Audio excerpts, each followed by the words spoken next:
Good morning to everyone. Now let us begin with chapter 8, Reach for the Top, in which the two part of the chapter. First part is related with Santosh Yadav.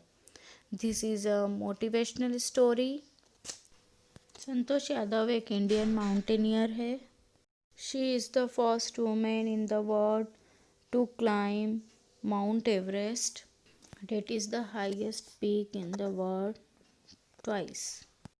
The first time is the youngest woman to have conquered Everest. The second time is the only woman in the world to have conquered Everest twice.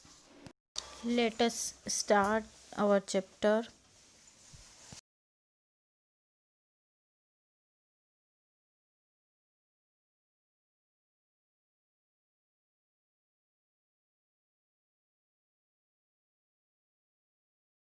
The only woman in the world who has scaled Mount Everest twice was born in a society where the birth of a son was regarded as a blessing. अब इसमें starting में बताया है कि mount Everest पर 2 बार विजय प्राप्त करने वाली महिला जो थी वो ऐसे समाज में पैदा हुई थी. मतलब किसके बारे में बताया जा रहा है, तो ये संतोष यादव के बारे में बताया है कि वो ऐसे समाज में पैदा हुई थी जहाँ पर जो बेटे का जन्म जो रहता था वो ब्लेसिंग माना जाता था, ईश्वर की कृपा माना जाता था. एंड अ डॉटर दो नॉट कंसिडर्ड अ कर्स. और जो बेटी है उसको ऐसा नहीं है कि बेटी को दुर्भाग्य माना जाता था, मतलब ऐसी जगह नहीं है, परंतु स्वीकार भी नहीं किया जाता था. Was not generally welcome. वहाँ पे बेटी को बुरा भी नहीं कहते थे, परंतु उसका स्वीकार भी नहीं करते थे, उसका वेलकम भी नहीं होता था. When her mother was expecting Santosh, a traveling holy man giving her his blessing. जब उसकी मदर, संतोष यादव की जो मदर है, वह एक्सपेक्ट कर रही थी, इच्छा कर रही थी कि उससे संतोष मतलब लड़की हो, जब एक होली मैन, एक संत आदमी ने उसे आशीर्वाद दिया. Assume that she wanted a son. उन्होंने आशीर्वाद में कहा कि वह बेटा चाहती है. और बट एवरीवन सरप्राइज, पर सभी को बहुत आश्चर्य हुआ. The unborn child grandmother who was standing close by told him that they did not want a son. जैसे ही उसने, जब साधु ने उनको आशीर्वाद दिया कि वह बेटा चाहती है, तो उसके पास में जो खड़ी हुई उसकी दादी थी संतोष यादव की, वो उसने कहा कि हमें बेटा नहीं चाहिए. तो सभी आश्चर्य में पड़ गए कि ऐसा ये क्यों कह रही है. मतलब कि सबको ऐसा लगता है बेटा चाहिए, लेकिन वह बेटा नहीं चाहती थी, वह बेटी चाहती थी. The holy man was also surprised. Nevertheless, he gave the requested blessing, and as destiny would have it. सबको बहुत ही आश्चर्य हो रहा था, और जो साधु था वह भी बहुत ही सरप्राइज था. फिर भी उसने रिक्वेस्टेड ब्लेसिंग दी कि जो तुम चाहो वह हो. भाग्य ने साथ दिया और वैसा ही हुआ. The blessing seem to work. Blessing जो है वह काम आ गई, उसे आशीर्वाद मिल गया. Santosh was born the 6th child in a family with 5 sons, a sister to 5 brother. Santosh जो थी वह 5 बेटों वाले परिवार में एक छठी बच्ची थी, 5 भाइयों की बहन. She was born in small village of जोनियावास, आफरेवारी district in Haryana. उसका जन्म जो था हरियाणा के छोटे से गांव नियावास में हुआ था. The girl was given the name Santosh. जो लड़की का नाम था संतोष रखा गया. विच मीन्स कंटेनमेंट, जिसका मतलब होता है सेटिस्फेक्शन, धीरज रखना. But Santosh was not always content with her place in a traditional way of life. But Santosh को जो था वह उसकी जो ट्रेडिशनल वे ऑफ लाइफ था उस समाज में बिल्कुल संतोष नहीं था. उसमें रहने का उसे बिल्कुल भी संतोष नहीं था.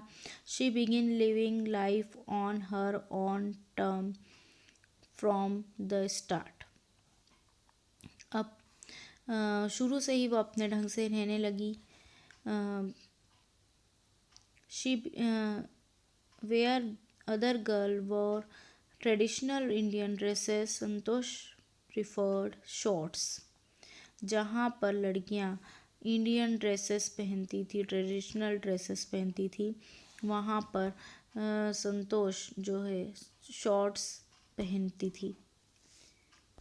Looking back she says now, पुरानी बातों को याद करते वह कहती है, From the very beginning, I was quite determined that if I choose a correct and a rational path, the others around me had to change, not me. Starting से ही मैंने एक निश्चय कर लिया था. डिटरमाइंड मतलब निश्चय कर लिया था कि यदि मैं सही और समझदारी का रास्ता अपनाती तो दूसरों को बदलने की आवश्यकता है, न कि मुझे. यदि मैं सही और समझदारी का रास्ता अपनाती तो दूसरों को बदलने की आवश्यकता है, मतलब वो दूसरों की फीलिंग्स अपडेट होना. अब पुराने ज़माने के जैसे जो ट्रेडिशनल ड्रेसेस पहनती थी तो वो उसको बिलीव नहीं करती थी. वो प्रेजेंट में रहती है और वह बोलती है कि लोगों की सोच बदलना चाहिए, ना कि मुझे बदलना चाहिए. ऐसा उसका कहना रहता है. Santosh parents were affluent land owners. अब जो संतोष के जो पेरेंट्स थे वह खुद समृद्ध जमींदार थे, अच्छे थे, मतलब खुद का घर था. Who could afford to send their children to the best school. और वह ऐसे थे कि अपने बच्चों को अच्छे से अच्छे स्कूल में भेज सकते थे. Even to the country capital, मतलब वो यहाँ तक कि देश की राजधानी दिल्ली, जो कि काफ़ी समीप थी, New Delhi, which was quite close by, वहाँ भी वह भेज सकते थे. But in line with the prevailing custom in the family, Santosh had to make do with the local village school. परंतु परिवार के जो रीति रिवाज के अनुसार संतोष को अपने गांव के स्कूल से ही संतुष्ट होना पड़ा. जो लोग थे वह बाहर लड़कियों को भेजते नहीं थे, तो इस कारण से उसको विलेज के स्कूल में ही पढ़ना पड़ा. So she decided to flight the system in her own quiet way when the right moment arrived. इसलिए उसने रीति रिवाजों से सही समय आने पर चुपचाप ढंग से लड़ने का निश्चय कर लिया, और सही समय आ ही गया. उसने रीति रिवाजों से लड़ने का प्लान बनाया. And right moment come when she turn 16. और वह सही समय जब आया जब वह 16 साल की हो गई. At 16, most of the girl in her village used to get married. 16 साल की आयु में उसके गांव के अधिकतम लड़कियों के तो विवाह हो जाता था. संतोष was also under pressure from her parents to do the same. संतोष पर भी विवाह के लिए उसके माता पिता का दबाव था. उसे भी विवाह के लिए प्रेशराइज किया जा रहा था कि दूसरी लड़कियों की शादी हो गई है, अब तुम्हें भी शादी करना चाहिए. अब इसके आगे हम कल कंटिन्यू करेंगे. Thank you so much. Take care.